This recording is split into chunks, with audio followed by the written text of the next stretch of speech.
Artery Gear Fusion is already alienating its global player base by offering Korean players 10 free pulls while simultaneously neglecting to provide the same to us over in the West. Before we go any further though, I do want to give a quick shout out to all of our patrons over on Patreon.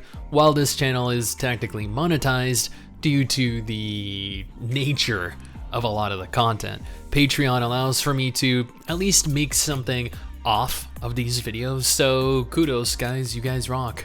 So, Artery Gear Fusion just launched, and already the devs feel this innate need to upset their global players by holding an official event for Korean players called the Road to AG, which after hitting a certain milestone has provided Korean players specifically a unique skin and 10 summon tickets.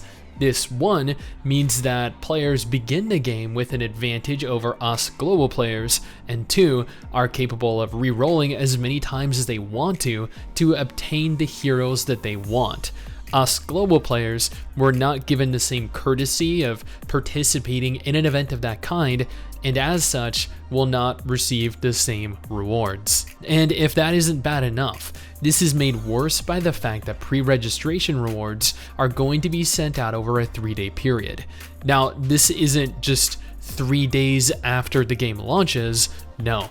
This is 3 days of players successfully logging in and claiming your daily login rewards.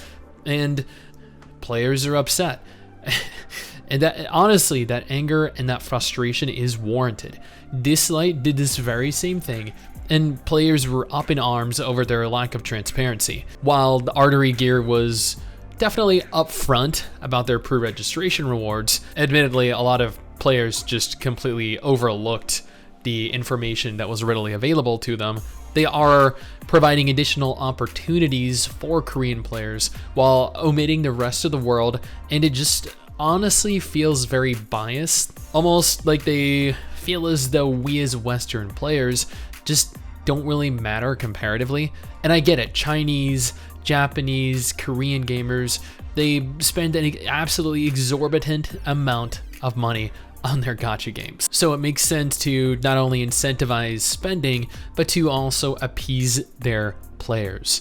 And while I've never re-rolled in any gacha game, honestly, I find it to be a tedious process. I know how important it is for players nevertheless, so seeing them absolutely shaft the Western player base definitely goes away to showing their lack of interest in us. I'm genuinely surprised to see them going this route, and like many people have expressed across social media, I do fear that this may be a sign of things to come moving into the future. For those of you that are unhappy with what Artery Gear has presented us as potential players thus far, here's a list of gacha games that are confirmed to be releasing this year that might do a better job of not alienating their global players.